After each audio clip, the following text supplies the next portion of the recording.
O sono dos bebês é muito mais do que uma pausa para descanso. É uma etapa essencial para o desenvolvimento físico, emocional e neurológico da criança.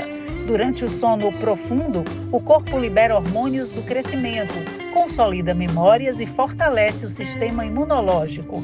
Bebês que dormem bem tendem a apresentar melhor regulação emocional, mais facilidade de aprendizado e menor irritabilidade. Além disso, a qualidade do sono infantil tem impacto direto no bem-estar familiar.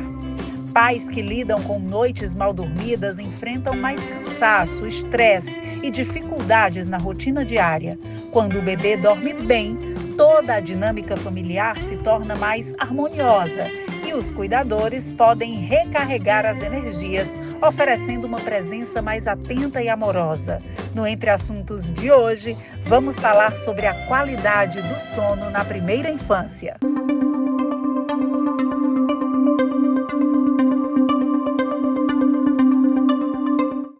Para falar mais sobre o universo infantil e suas nuances, principalmente aí sobre o sono infantil, eu recebo aqui a Darana Gabriela, consultora materna. Seja muito bem-vinda ao Opinião CE Entre Assuntos, Gabriela. Obrigada pelo convite, pela oportunidade da gente falar mais sobre um tema, falar sobre sono especialmente, falar sobre o universo materno-infantil que não é tão difundido, né? Verdade. As camadas são mais profundas e a gente pode acessá-las. Então, vamos, né? Vamos devolver para as pessoas informação para gerar segurança, porque é complexo. É verdade. É um processo desafiador. Então, vamos lá. Eu queria começar justamente falando sobre o que levou, um pouquinho sobre você, para depois a gente entrar nas camadas. O que levou você a acessar esse universo materno-infantil, a se especializar nisso, sim, principalmente nessa questão da consultoria do sono? Vamos lá. Eu sou nascida na Bahia, mas fui para São Paulo muito pequenininha.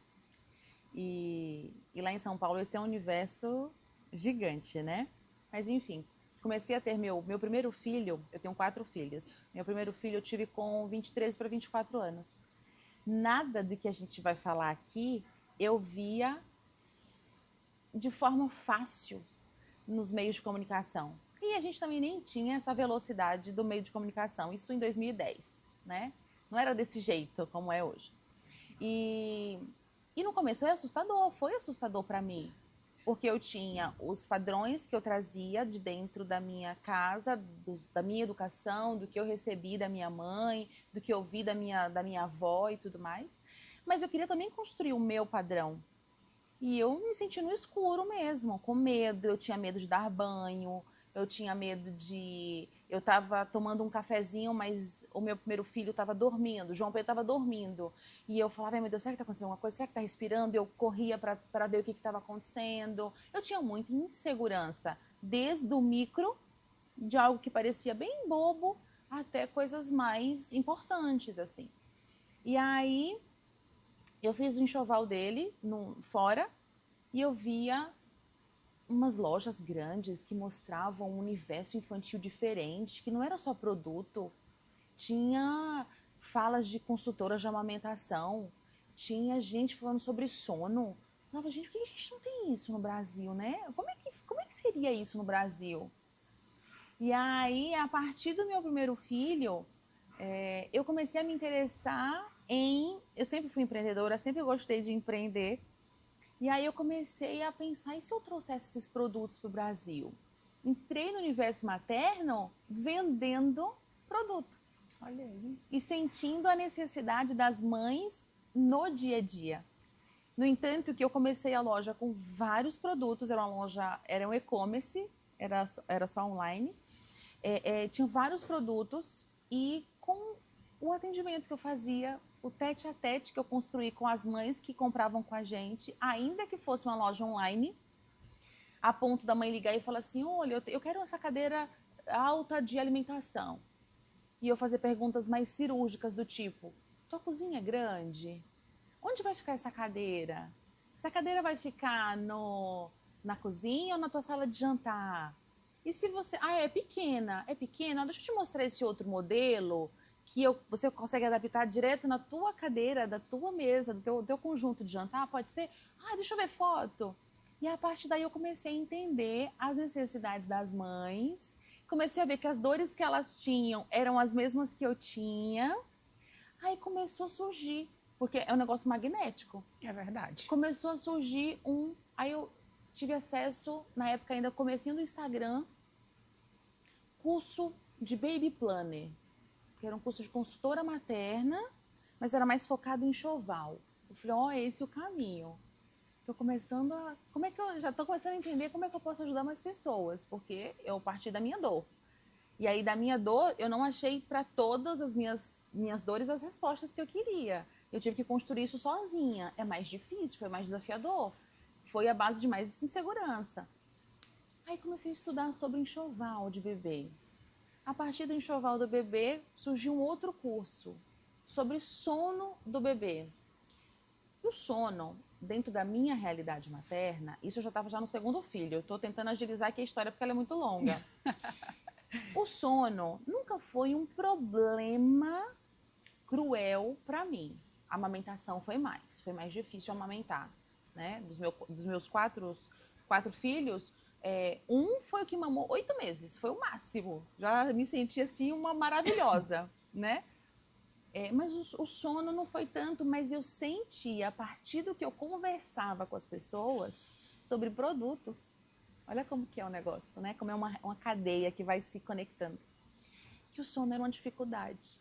E aí, como eu já estava estudando sobre a consultoria materna de um modo geral, que envolvia o sono, que envolvia os cuidados com o bebê, desde o banho, desde a higiene, o enxoval, a amamentação, que ainda que eu tivesse conhecimento foi desafiador, olha só, né? Porque eu continuei tendo filho. Sempre né? E sempre é. O sono, eu falei, tá aí um lugar que eu preciso focar mais, porque a gente consegue conversar um pouco mais, de fato, sobre o enxoval. Eu tive a prova disso lá fora, que foi meu primeiro contato. Depois comecei a ver que aqui no Brasil muita gente também estava fazendo esse elo Brasil fora do país, para ajudar as pessoas com a estrutura de um enxoval. Via muita gente falando sobre maternidade, sobre amamentação, mas não via falando sobre sono. Falei, tá aí. Eu quero falar sobre isso, eu quero contribuir dessa forma. E aí juntou a minha segurança relacionada ao meu maternar, com o conhecimento que eu obtive, e pronto, a partir daí eu criei curso online, eu atendo até hoje online, ainda empreendo, continuo empreendendo, tenho outras coisas, mas é o meu propósito de vida. Se você falar assim, o que você faria? Acabou tudo. E você, o que você faria para te fazer feliz? O que você faria para... O que te brilha os olhos? Me brilha os olhos trazer essa mãe, sabe, mais consciente, mais calma, mais tranquila, de que tem desafio, ainda que a gente tenha informação, mas que a gente pode passar pela informação de uma forma mais segura, passar pelo processo de uma forma mais segura, de uma forma mais consciente peraí, deixa eu entender esse contexto aqui. O que aconteceu? Por que ele ficou assim? Ele não estava assim, por que ficou? Né? O que será que pulou? Que fase será que eu não passei? Deixa eu tentar entender isso aqui. Mas assim, sem desespero, com calma. Acho que o grande foco realmente é essa tranquilidade do saber. Sim. Né? Aquilo que a gente conhece, o que a gente tem informação sobre, por mais desafiador que seja, é como se você, eu estou desesperada, mas eu estou entendendo que faz parte do processo isso aqui. Então, de uma certa forma, eu consigo me organizar dentro eu silencio daquela situação. Me escuto. É como se, eu falo sempre para as mães, quando você se vê no caos, silencia. É como se você saísse daquele caos. Tenta se ver fora do caos. Imagina você uma marionete e se vendo fora daquela confusão, seja qual for a confusão. Seja a confusão da amamentação, seja do novo momento de vida, da nova estrutura, do casal novo que vira um novo casal. Se torna. O casal, ele melhora em diversos casos, mas também vive muitos processos desafiadores, né? Dessa conexão de casal mesmo. Ou do sono, ou da privação de sono, do que quer que seja. Sai daquilo. Olha de cima. como se você fosse de fato uns bonequinhos.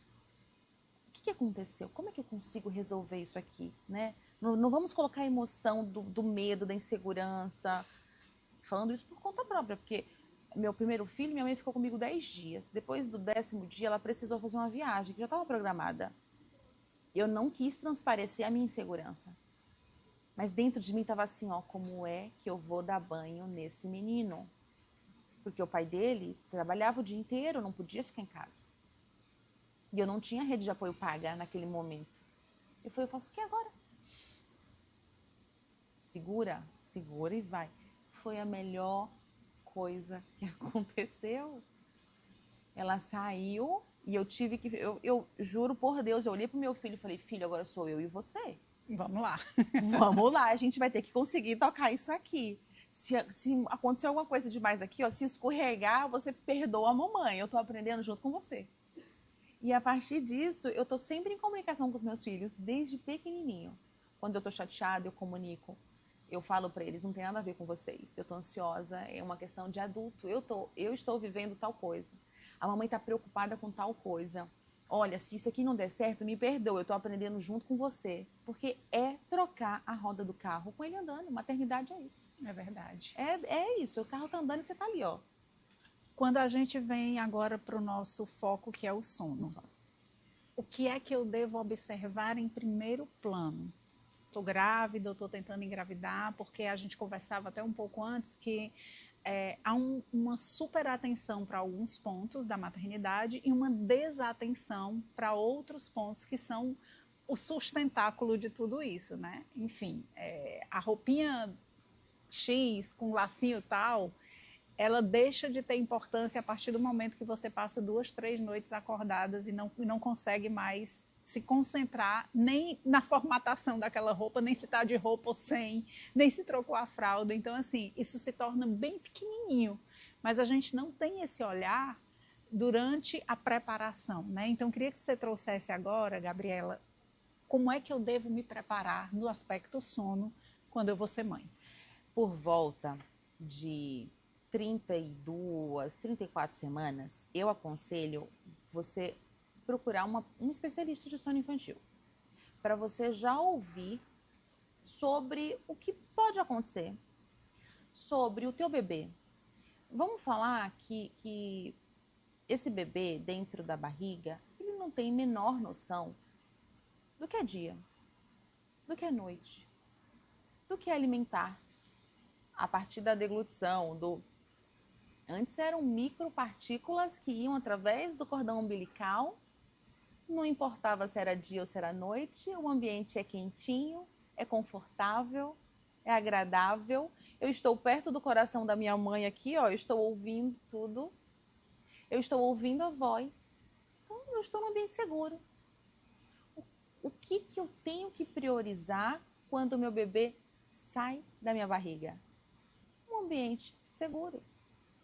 Eu brinco, não é nenhuma brincadeira, mas eu cito, eu entendo o sono como um tripé, que envolve cuidador primário, que envolve o bebê, obviamente, e que envolve o ambiente.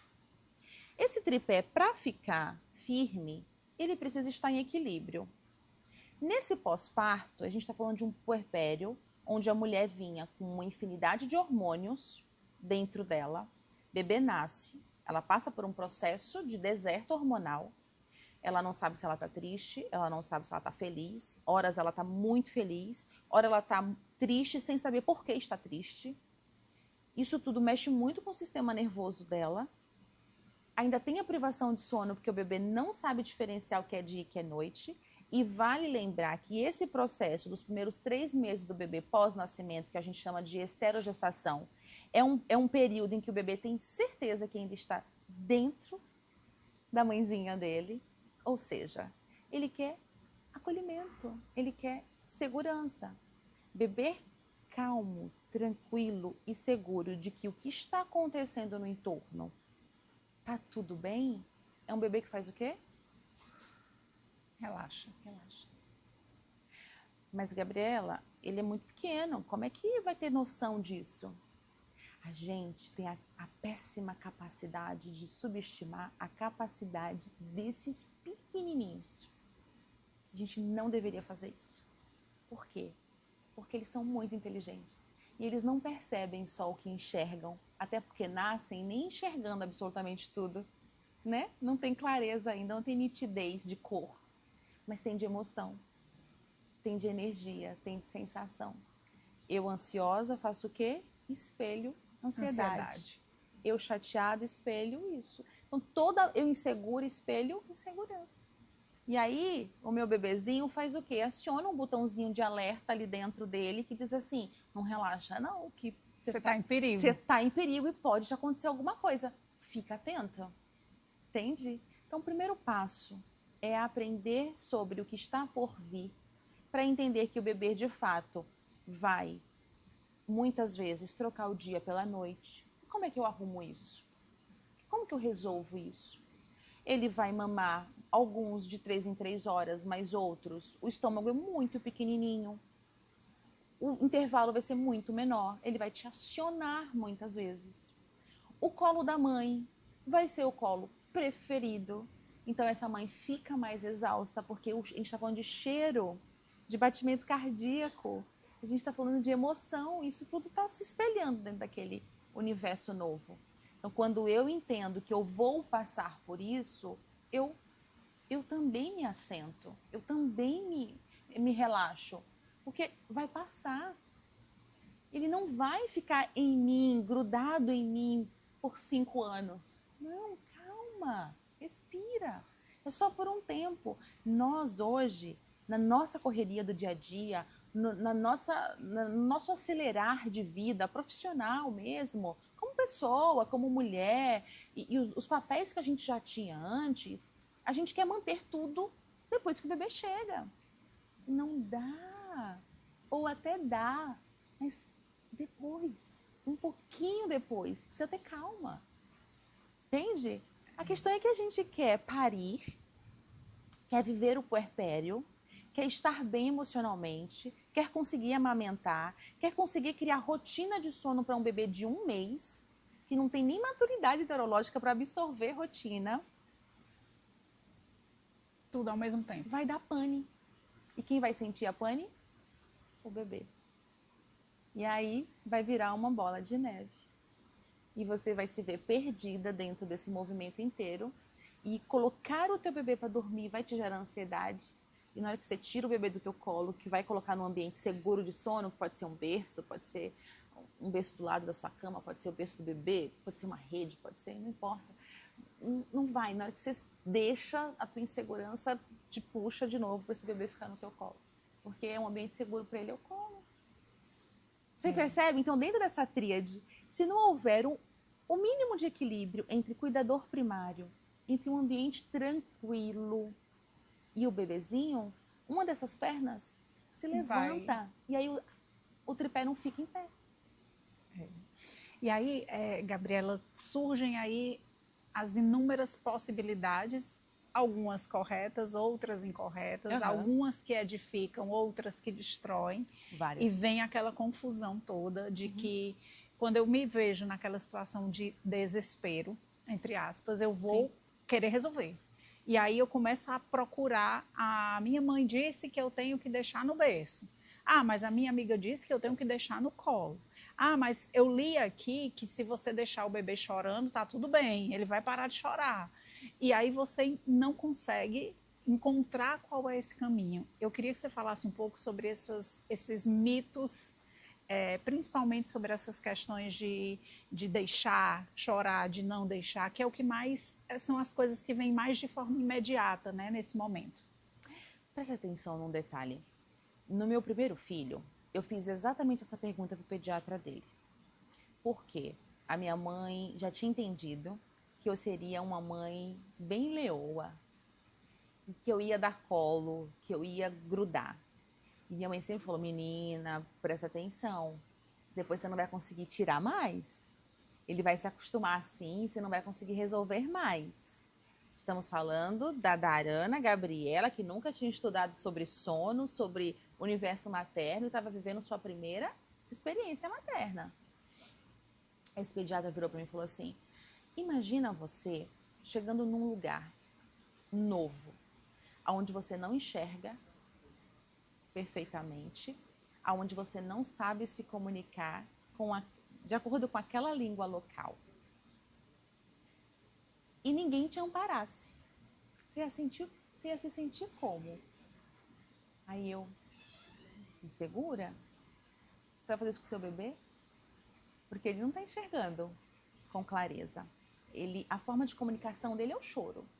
Você não vai entender no começo. Você vai, a partir do teu maternar, você vai entender que aquele choro, um é choro de sono, um é de fome, um pode ser de incômodo, porque o sistema digestivo dele é imaturo, e aí ele passa por várias questões internas de amadurecimento, que gera gases, que gera desconforto, que gera dor. E aí você vai reconhecendo esses choros, um para cada coisa. Você vai fazer isso com o seu bebê? Não. Dê colo. Dê colo para o seu bebê. Ele é absolutamente capaz de perceber, ao longo do tempo, as mudanças de hábito, de comportamento. Então, hoje, muito pequenininho, ali na esterogestação, os primeiros 3 meses, ele foi acolhido. Quanto mais acolhido ele foi, mais seguro ele se sentiu. A partir do momento que ele vai crescendo, que ele vai percebendo o ambiente, que ele vai sentindo, vai percebendo pessoas diferentes, cheiros diferentes, sensações diferentes, um ambiente novo, e aquilo tudo se torna reconhecido para ele, seguro para ele, ele vai relaxando. E cada vez mais precisando menos de você. Vem um cuidador que dá conta de cuidar, vem uma avó que dá conta de cuidar, vem o pai, que não é rede de apoio, pai é participação ativa, que pode pegar na madrugada, que pode cuidar, desde o dia 1, diga-se de passagem. Mas eu estou falando que você não necessariamente precisa ser aquele elo, ainda que a gente queira, e a gente não queira soltar, às vezes é um pouquinho da gente também. Verdade. Que a gente às vezes, não precisa, não, eu faço. A gente está morta, está exausta, também não quer receber ajuda. Também tem um pedacinho disso na gente.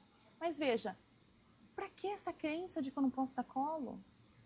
Meu filho só vai aprender de uma forma? Ele não tem capacidade de aprender outras formas? Não faz sentido, essa conta não fecha para mim. Falar que eu deixo o meu bebê chorando para ele aprender a dormir sozinho. Deixar o bebê chorando faz com que o bebê crie autonomia de sono. Desde quando você aprende na dor? O que você faz na dor? Quando você aprende, que às vezes acontece da gente, inclusive adultos, na fase adulta, aprender algo na dor, é traumático. É verdade. Você passa a não esquecer mais esse episódio. De uma forma traumática. Entende? Dolorosa. Eu posso aprender no amor. Eu posso aprender no ambiente gentil. Ah, Gabriela, então você romantiza muito esse universo, o sono, a chegada do bebê. Se você quiser dar o nome disso de romantismo, tá tudo bem. Mas eu não posso acreditar que a dor ensina melhor que o amor. Não posso. Eu fico até emocionada. Entende? Eu não posso acreditar que isso é normal. É verdade. Então, não é para deixar bebê chorando, para aprender. Eu uso o meu método de condução nesse processo é a repetição. Coloco no berço, o bebê acordou, volta para o meu colo. Acalmo meu bebê de novo.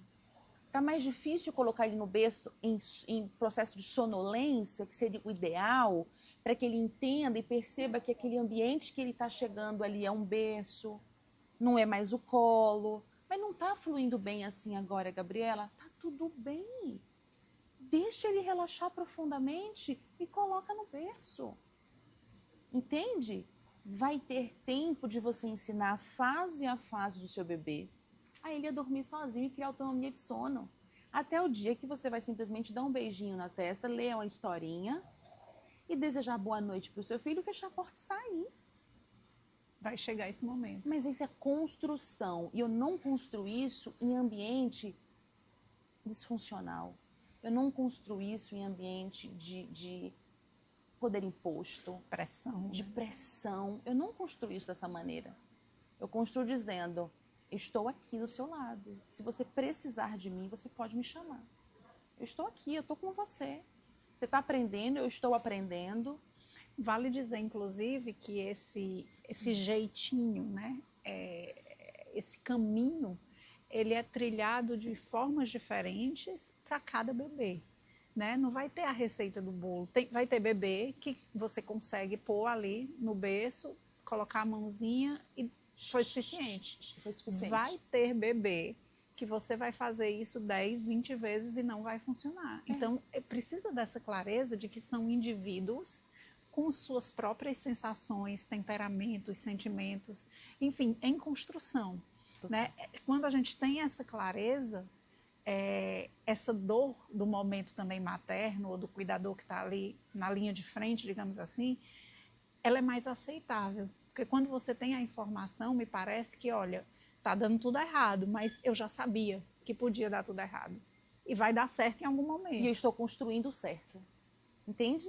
Ainda que eu tenha consciência de como é o processo e de que ele pode dar errado, eu sei como colocar o trem no trilho. É isso que eu ensino. Quando eu converso com as mães que eu atendo, eu digo isso. Vamos aprender a colocar o trem no trilho? Porque pode acontecer, por exemplo, um dia em que o bebê está mais chateado, porque tomou uma vacina, está dolorido, ou ele está num quadro viral, ou ele pulou alguma soneca. É importante a gente criar previsibilidade. A rotina, né? A rotina.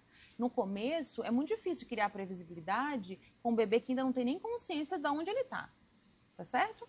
Mas desde o dia 1, eu dou o banhozinho dele naquele mesmo horário. Quando eu abro a janela e falo, bom dia, meu amor. Olha o carro tá passando, olha o som do passarinho. Quando eu repetidamente faço isso desde o dia 1 do meu bebê em casa, eu já estou criando uma memória de que o dia tem 12 horas e, é claro, tem ruídos, tem movimento. E aí, quando eu inicio um banho de relaxamento, por exemplo, durante a noite, ali no entardecer, que é quando naturalmente o nosso corpo começa a liberar melatonina, que é o hormônio regulador do sono, e os bebês nascem com ele extremamente desregulado. Eu preciso construir esse que a gente chama de ciclo circadiano, que é o nosso reloginho biológico, de entender que durante o dia 12 horas está no claro e durante a noite 12 horas estão no escuro, nós estaremos no escuro. Entende? Mas isso é construção que eu faço desde o dia 1, do dia 1 com muita calma, com muita flexibilidade, porque as coisas podem sair do caminho, entende? Só que eu sei como conduzir, eu sei como criar ritmo para o dia. Eu sei que o dia do meu bebê tem que ter o momento do sono, tem que ter o momento da atividade, da interação com o ambiente, com as pessoas, daqui a pouco com um brinquedinho, entende? E vai ter o momento da alimentação. Eu já sei que o dia dele está separado em 3 blocos. Quando eu repito esses blocos, desde sempre, na medida do possível, porque no começo é muito instável, eu já estou aprendendo o que é colocar o trem no trilho. E quando esse trem, por algum motivo, sai do trilho, eu sei retornar. Então, eu não estou dizendo para você que quando você tem consciência do que é rotina, do que são hábitos de sono, você não vai passar por adversidade. Mas eu estou te dizendo que quando você sabe conduzir o dia, se você passar por adversidades, você vai saber devolver esse trem para o trilho. E aí está toda a diferença, porque você está seguro do que está fazendo. E quando lá no começo da nossa conversa eu digo que o bebê espelha o que nós sentimos, ainda que a gente tente esconder, seja uma emoção boa ou ruim, neste caso eu estou emanando o quê? Segurança, tranquilidade. Ele vai responder à altura. Então a gente não pode subestimar a capacidade deles de compreender o que está acontecendo. Entendeu? Gabriela, eu vou fazer uma pergunta dupla com 2 situações que elas acho que vão culminar numa resposta única. Tá. De repente, eu pulei todas essas etapas, não me preparei, não busquei informação, me desesperei, que é o caminho mais certo. Que é o que mais todos. acontece. Eu ainda consigo e colocar esse trem no trilho mesmo assim? Ou, se eu fiz tudo certinho, me preparei, tenho a informação, tentei construir a rotina na medida do possível, mas em algum momento eu estou desesperada porque não está acontecendo essa virada de chave e essa rotina não me engata. Nessas duas situações, eu consigo estabelecer em algum momento uma rotina, ou se eu perder o time, eu perdi e tá sem jeito? Você consegue absolutamente. Lembra que eu falei que o fato do bebê começar a dormir, só dormir no colo, ele vai aprender outras formas de dormir ao longo da vida? Sim. É a mesma coisa, essa tua pergunta. É a mesma resposta. O bebê tinha um padrão. Mas o padrão de um bebê muda todo mês. Muda porque todo mês ele ganha alguma coisa de especial. É um desenvolvimento novo, um movimento novo, uma percepção nova. Todos os meses acontece algo novo que muda o padrão do bebê. Então não tem uma regra exata.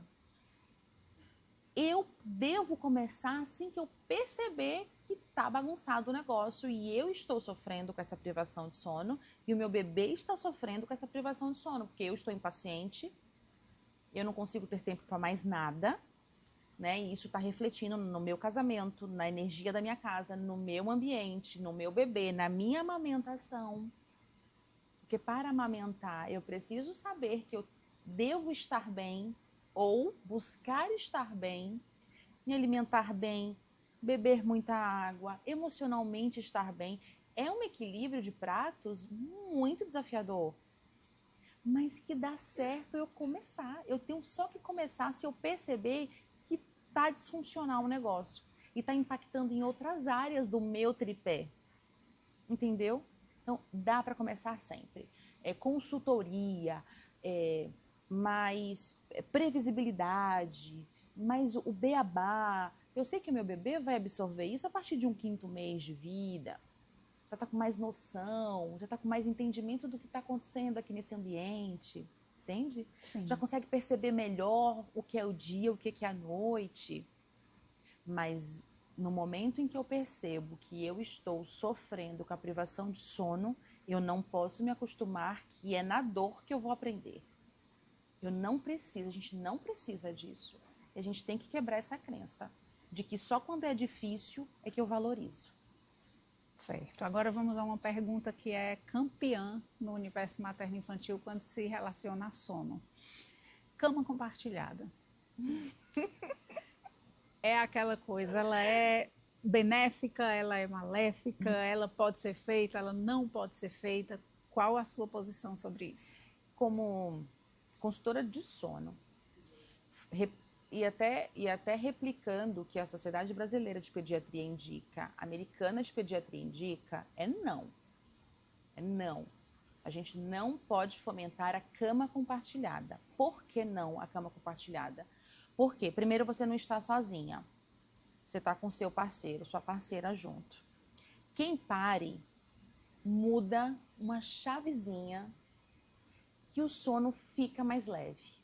A gente fica mais atenta.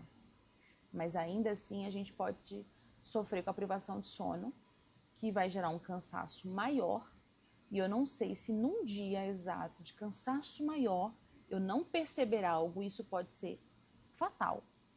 Isso pode ser prejudicial. Quando se trata do meu parceiro que está ao meu lado, é pior ainda. Porque ele não virou a chavezinha. E aí o braço pesado pode cair sem querer. A perna, o cobertor, o excesso de pano. Muito perigoso. A gente, então, não deve ter o bebê no nosso ambiente de sono? Deve. Mas vamos colocar um bercinho do lado da cama? Pode ser melhor assim? Vamos deixar o bercinho? E é até recomendado que, de fato, nos primeiros meses, o bebê esteja do nosso lado. Até para nossa construção desse novo momento. A gente levanta muitas vezes, a gente tem que amamentar muitas vezes, né? E quanto mais fácil, quanto mais perto, é melhor para a gente. Nem todo mundo tem suporte, nem todo mundo tem um parceiro participativo. E isso impacta muito. Então, e é mais seguro ter o bebê pertinho de você, mas num berço, mas no espaço dele, tá? Nossa, Gabriela, você tem 4 filhos, seu filho nunca dormiu na cama com você? Já dormiu. Mas no dia que ele dormiu, eu não dormi bem. Porque eu fiquei num estado de alerta gigante, com medo do braço do meu marido pegar, do excesso de pano, ou até do meu cansaço extremo. Vai que eu vire para o lado e não veja ele rolar e passar por mim. Pode acontecer, entende? E se você fizer isso, não, mas eu quero porque eu quero, a gente tem que ter consciência do risco, e você fica do lado do companheiro, do seu parceiro, da sua parceira. O seu bebê fica numa outra ponta, onde está só você e o seu bebê, e uma parede, se for o caso. Mas não dá para deixar o bebê no meio. Não dá. É risco, é perigoso. Assim como eu não recomendo kit berço. Não recomendo. Não, assim, tudo que é excesso, eu não recomendo. Tem que ser eliminado. Porque, pensa, o bebê nasce, a cabecinha dele pesada para ele consegue fazer um movimento de virar, mas às vezes ele não consegue fazer Voltar. o de desvirar. Até que eu ajude meu bebê com exercícios como um tummy time, por exemplo, ou eu espere o próprio sistema dele amadurecer para que ele consiga levantar a cabeça, consiga virar de um lado para o outro, demanda tempo.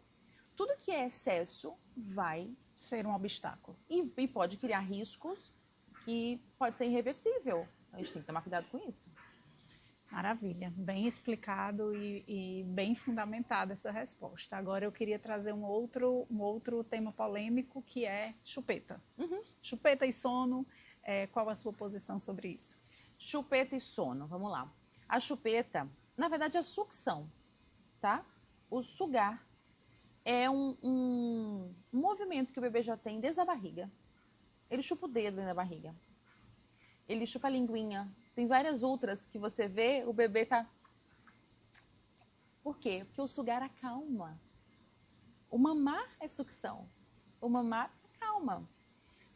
Com os meus filhos, eu ofereci. Muitas mães que eu atendo escolhem não oferecer.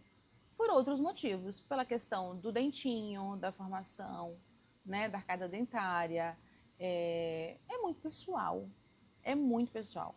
Eu, como mãe, ofereci aos meus filhos, entende? Sim, Agora, escolha. Foi uma escolha. Como toda escolha tem seus benefícios, seus prós e seus contras, digamos Exatamente, exatamente. Hoje em dia a indústria tem estudado cada vez mais, criado produtos que são ortodônticos ou que têm a fisiologia muito parecida com a mama, para impactar menos, né? Ou não impactar na confusão de bicos, porque isso também pode acontecer. O problema do bico não é só o dentinho, a formação da sua boquinha, também é a confusão de bico. O bebê que está ali sugando, um bebê que suga, que tá com a chupeta, ele pode estar com fome, mas a chupeta entra e faz esse lugar de calma e ele deixa de mamar, ou seja, deixa de nutrir, deixa de ganhar peso. A chupeta tem seus malefícios, percebe? Mas é muito pessoal, diz muito sobre escolha. E é, de fato, um problema para muitas pessoas, né? E tem gente que não levanta a bandeira. Eu não levanto nenhuma bandeira. A minha posição como mãe foi de escolher por si. A posição de muitas clientes minhas, de muitas mulheres que eu atendo, é de não. E tá tudo bem. Tá tudo bem. O bebê, de novo, ele se adapta àquilo que a gente constrói. Eu já conheci mães também que ofereceram até 3 meses. Depois do 3º mês, retiraram. Conheço mães que retiraram com 8 meses. Então, assim, é muito pessoal. Se a gente for por tudo que a gente aprende em amamentação, minhas colegas que são consultoras de amamentação, a recomendação é não. É não. É não porque, isso que eu falei, vai mexer aqui, na boquinha, vai mexer. Pode mexer também na produção do leite, que muitas vezes o bebê de fato quer mamar, mas eu dei um objeto de calma para ele acalmou e não mamou. Poderia ter mamado, ter nutrido, ter num processo de engorda, inclusive, que é o início. Então, assim, se decidir dar, espera pelo menos a amamentação fixar. Tá. Espera o processo de amamentação fluir tudo bem, para que a gente diminua o risco de confusão de bico ou até de prejudicar a amamentação. Mas, de novo, é muito pessoal. Maravilha. a última pergunta mais polêmica e ao mesmo tempo de orientação. Os artifícios que normalmente se usam no sono, ruído branco, ou a musiquinha baixa, ou um objeto, uma rotina, esses artifícios, eles são recomendados de fato? Muito recomendados.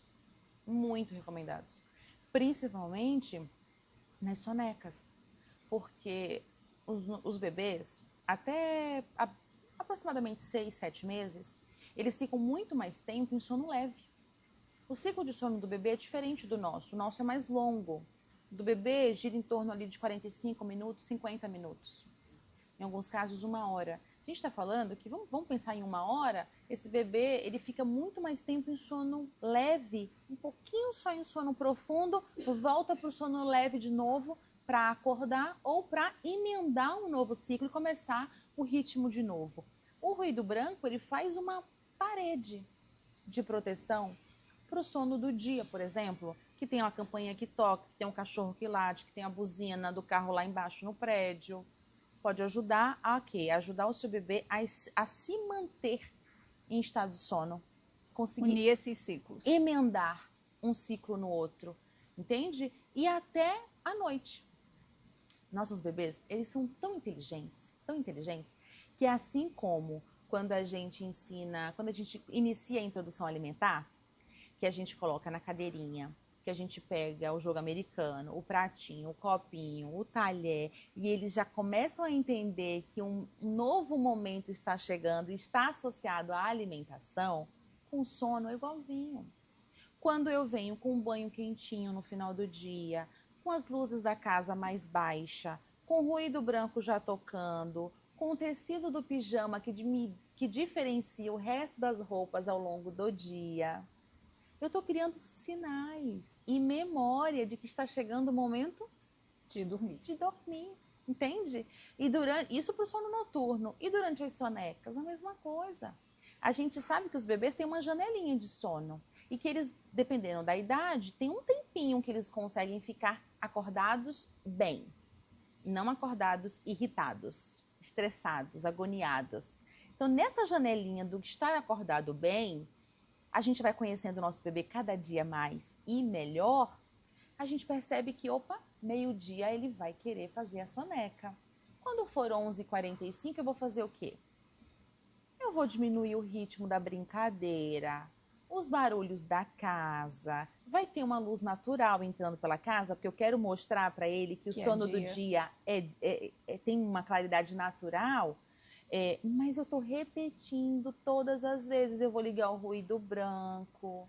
Já estou sinalizando, além de me comunicar. Meu amor, está chegando a hora da soneca. Tem famílias que têm o hábito de dar um banhozinho antes para relaxar, ainda mais aqui no Ceará, que é muito quente. Dá um banhozinho rápido só para dar uma relaxada. Liga o ruído branco, tem um leitinho. A vida do bebê, ela vai ser construída, como eu falei no começo, a partir de ciclos. Quanto mais eu repito esses ciclos entre uma atividade, que é a interação entre a alimentação e entre o sono, quanto mais eu repito isso, mais previsível fica. É como você chegar em casa, colocar a chave do carro no teu aparador e quando você sair de casa, você vai direto no aparador e pega a chave que está ali. Se alguém tirar aquela chave dali, você provavelmente vai se estressar. Porque você se organizou para que esteja tudo ali, o seu chinelo, o seu sapato, a sua chave do carro, sua carteira, sua bolsa. O bebê é igual. Quando eu crio previsibilidade e altera por algum motivo, pode ser que ele se estresse. O que eu tenho que fazer? Voltar de novo, evitar mudanças drásticas, mas se houver mudanças, um feriado prolongado, férias, ou uma saída ao pediatra, o que eu tenho que fazer? Eu já não sei colocar de novo o trem no trilho? Segue o fluxo, não entra em caos, não.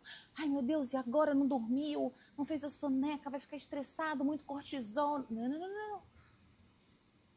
Vamos para o próximo passo. Recomeça. É só recomeçar. Que o bebê vai entender o padrãozinho dos ciclos que tem o dia dele, que compõe o dia dele.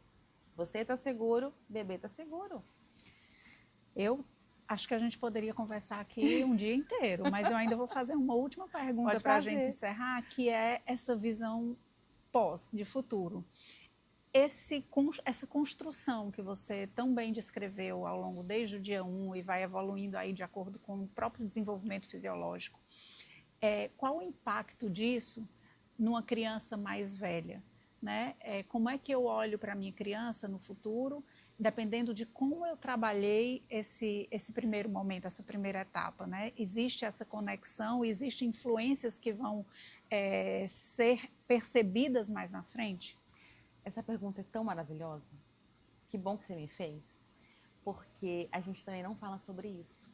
Você sabia que bebê que dorme bem, existe até um estudioso que diz que nesse início de vida o dormir é até mais importante que o brincar, porque existe tanta conexão, tanto desenvolvimento no processo de sono de um bebê, tanta secreção hormonal que ajuda ele não só a crescer, mas tonificar a musculatura, como organizar a memória.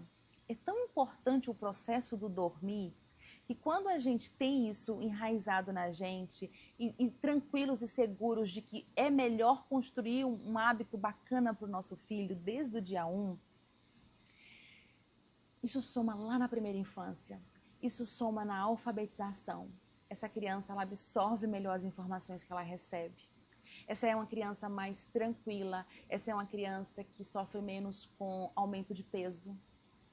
Porque quando a gente dorme bem, a gente secreta os hormônios legais, os hormônios positivos, que diz para o nosso cérebro assim, não precisa acordar para comer, não, eu tô bem, eu tô com energia suficiente para fazer meu trabalho aqui, meu desenvolvimento aqui durante o sono. Isso parece que está resolvendo o problema só daquele dia, só daquele momentinho, mas não tá não. Você está escrevendo uma história que vai replicar no adulto. Um adulto mais seguro, um adulto mais organizado, um adulto que consegue absorver informações que é passado. Na fase de alfabetização, então, isso não tem nem o que se falar do tanto que consegue absorver.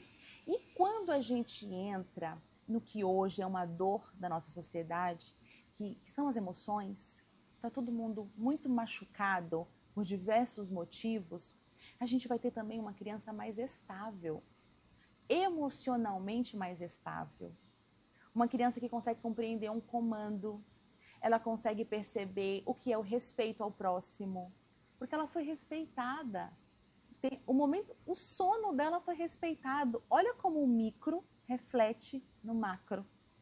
Olha a importância disso, isso é muito surreal. E aí você tem uma criança que pratica até menos questões de relacionamento com amiguinhos, de birras, que também estão muito ligadas ao temperamento da criança, ao momento, à fase da criança, mas que também está associado a um ambiente disfuncional, a pouca rotina, a pouca repetição de hábitos, a pouca previsibilidade. Então, eu estou construindo um ser humano funcional e seguro. Que falta até a palavra de segurança. Isso é muito especial. Quanto mais pessoas tiverem essa consciência, mais adultos emocionalmente seguros a gente vai ter. E é por isso que a gente está enfrentando tanta coisa. Os adultos estão inseguros, os adultos estão com medo de dar um passo. Os adultos estão deixando as suas emoções sair e a flor da pele. Os adultos não estão conseguindo mais conversar. Eles não estão mais conseguindo compreender sobre limite, aonde vai o teu respeito ao próximo e também reconhecer quando o próximo não te der o respeito. E quando eu começo com a minha criança, desde o comecinho, a gerar nela essa previsibilidade, essa segurança, eu estou dizendo para esse adulto lá na frente quais são as emoções. A importância de ser organizado. Porque vai chegar lá o adolescente, vai chegar a fase que não acha nada, que perde tudo. E ainda que você tenha vivido todo esse processo, você ainda vai passar por essas dificuldades. É verdade. Imagine se o teu ambiente, desde sempre, for na base da insegurança, do medo e do disfuncional. Isso vai perdurar, né? o reflexo vai ser muito pior. Entende? É verdade. Quem sabe não está dentro dessa geração que está chegando agora, né? O acalmar de tanta confusão que está acontecendo no planeta, de tanta guerra, de tanto problema. É uma grande reflexão que a gente deixa aqui. E eu aproveito até aqui para lhe convidar, porque eu acho que esse nosso papo foi tão maravilhoso, foi uma aula que você deu realmente. E eu acho que a gente pode voltar a conversar, a gente pode bolar aí um projeto para a gente falar, porque olha, esse pós aí, primeira infância, adolescência, vida adulta, que a gente pensa que não está conectado e está conectado. Eu acho que a gente pode, eu lhe convido a gente fazer, nós duas juntas vamos bolar uma forma de fazer episódios aí, trazer um papo mais aprofundado sobre cada etapa, ajudar pessoas, trazer informação, que é o que falta muito hoje, informação realmente de qualidade, embasada em evidência, é o que a gente precisa levar realmente. Eu queria que você deixasse seus contatos, quem quiser entrar em contato com você, conversar mais, ter mais informações, sim, como que acha a Gabriela? Bom, para me achar é super fácil. Eu falo em qual câmera? Nessa, pronto. O meu Instagram é @daranagabriela com 2 L's. Lá tem a bio e no link da bio tem meu WhatsApp, tem as formas de me encontrar, é super facinho. E lá eu divido bastante sobre o que eu faço profissionalmente e até um pouquinho da minha vida pessoal. Que maravilha. Olha, Gabriela, foi um prazer enorme, foi um papo agradabilíssimo. Eu tenho certeza que muito construtivo. Quero reforçar aqui o convite, a gente vai conversar e vamos fazer aí outros projetos juntas para trazer mais informação assim. E vamos falar muito, inclusive, sobre temperamentos, que às vezes o pai ou a mãe acha que o filho ele é desafiador, ele não é uma criança comportada, é uma criança respondona, né? Mas na verdade essa criança só tem um perfil.